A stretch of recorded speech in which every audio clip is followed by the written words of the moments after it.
No, Mr. Engineer. I just read this book called The Lean Startup. And in the book, they talk about having an MVP. We need to go lean. We have a toilet at the front where the only window is. So when people see the Titanic, they can also experience what the people smelled like when the ship was going down.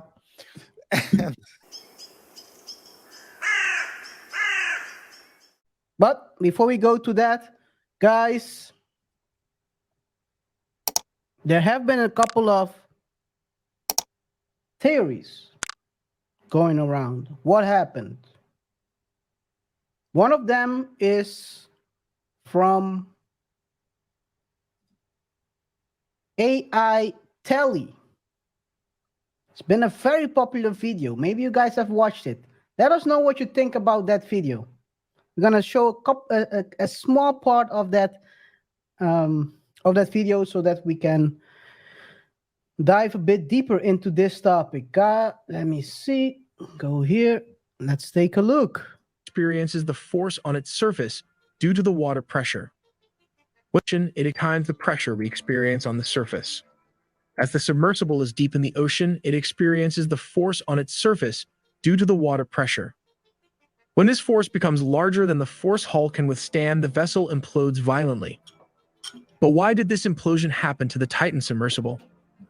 Existing technology is based on steel, titanium, and aluminium. These are what kept other submarines from being crushed. But the Titan has had an experimental design. It used mostly carbon fibers, which have the advantage of being lighter than titanium or steel. The properties of carbon fibers for deep sea applications are, however, not that well understood.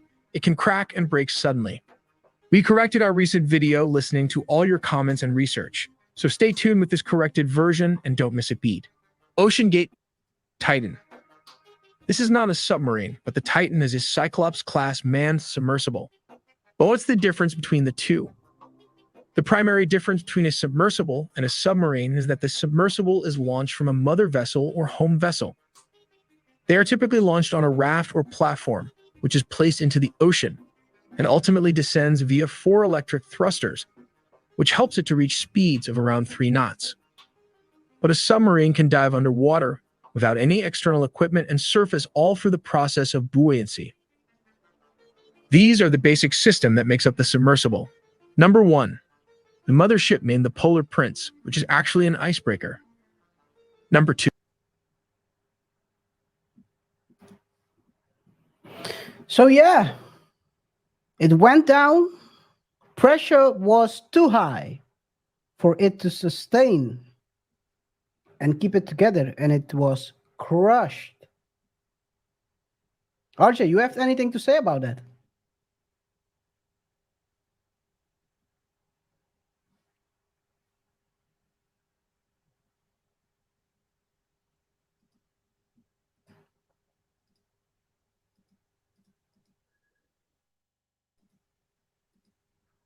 Is it me or are you on mute?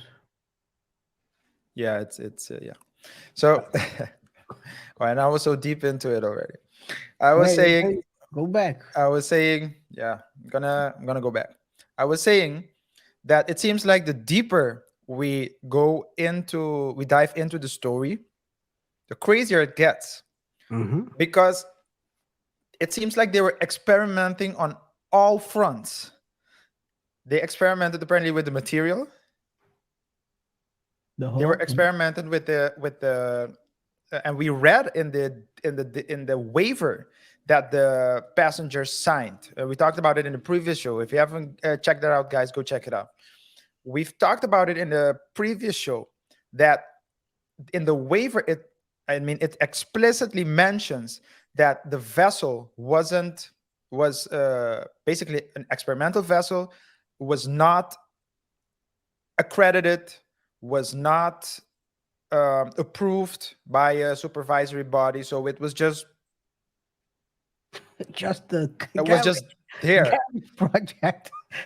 And the deeper you dive into the story, the more you learn. So apparently the material was an experimental material and it was lighter,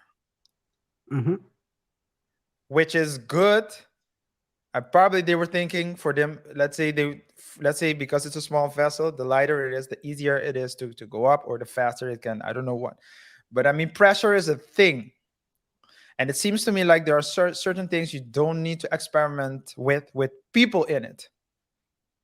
And as you said in the last show, they were conducting experiments with people in it, not even goats, Guinea pigs, man. smaller animal guinea pig. They were like human guinea You pigs. were the you You are were the guinea pig. Thank you for your contribution to innovation. it's crazy, yeah. Yeah, so there are a couple of theories how everything went down. There is this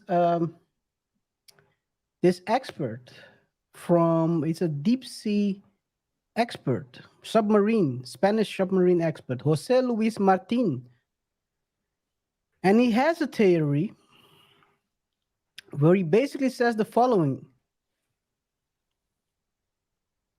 The starting point is that the submarine is descending without any incident and in a horizontal plane until it reached about 1,700 meters, about 5,500 feet. At that point, there was an electrical failure. It was left without an engine and without propulsion. That's when it lost communication with the Polar Prince. He then suggested that the lack of propulsion would have caused it to lose stability, beginning to descend rapidly. The Titan changed position and it felt like an arrow vertically because the 400 kilos of the passengers that were in the porthole compromised the submersible. They all rushed and crowded on top of each other. Imagine the horror, the fear, the agony. It must have felt like a horror movie. Imagine this. I think that's part why they had that's the experimental part, right? You choose a lighter so you don't have to use as much energy to propulse the submersible. Yeah. You won't need very complicated engines. The electrical aspect of the whole vessel would be much more simpler if it's not heavy. So that's the idea Stockton and its engineers had. Yeah. As we talked about it in the past video or the last show, he was warned about this by his own engineer. And guess what he did? Fired him. The engineer said, "We want. You need to put more. You need to take more steps into ensuring safety. It's not safe enough. There's a lot of things to do." And he said, "No, no, Mr. Engineer. I just read this book, a New York best-selling book called The Lean Startup. And in the book, they talk about having an MVP, and we need to go lean. And then afterwards we can see all the extras. Safety, that's an extra. But we have a vessel that can hold out water. We have a toilet at the front where the only window is. So when people see the Titanic, they can also experience what the people smelled like when the ship was going down. And, and we have an engine. And don't forget the controller. Here, Billy, can you bring me your Xbox controller? We No, can control the vessel. We're good to go. not even a real one either. A fake one. Logitech, man. Disrespectful to Logitech because now they have a bad name. It's not like Logitech creates trash products, but come on, man. At least have a PlayStation controller when you're trying to control it.